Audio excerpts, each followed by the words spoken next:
Assalomu alaykum akalar, mana pichog'imizni obzorini qilib beramiz. Kesishlarni nihoyatda o'tkir. Bir komplekt zakaz qildik. Go'sht to'g'ragani, shu sabzavotlarga ko'hnabob qilib dedi. Bir komplekt qilib berdik.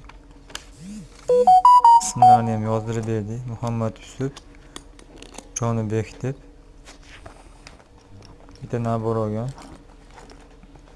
4 ta pichoq, bitta musat, bitta chopqisi, bitta boltasi.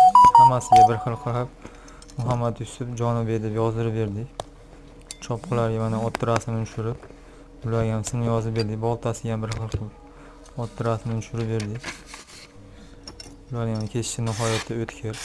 Bemalol mol qo'ylar kallasini olib, go'shtini to'g'rab, terishini shilaverasizlar mana. Bo'yni ham katta pichoq mollarga, kichikroq qo'yga. Chopqisi ham nihoyatda o'tkir. Bemalol qo'y suvaklari uraverasa qaytmaydi bu ham. Boltamiz ham suvakka qaytmaydigan. Hozir mana shoq suvadan ko'ra qattiqroq chop beramiz mana. Ancha-muncha hech narsa bo'lmaydi.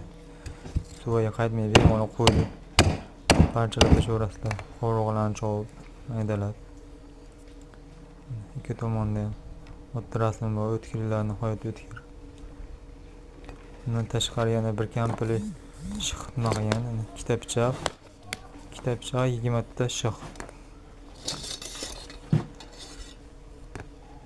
Dokumentlar bilan qilib berdik. Bunisini Amerikaga olib ketaman dedi. Rossiya orqali jo'natavergan. Hozir bu pichoqlarni mana kesishni ko'rsatib beramiz aka. Ularga ham mana Muhammad Yusuf Jonibek deb yozdirib berdik. Kesishlari ham nihoyatda o'tkir. Unga shunaqa xizmatlar kerak bo'lsa, nomer qoldiramiz. Aloqaga chiqaverasizlar. Bitta like, bitta podpiska bosib qo'yasizlar.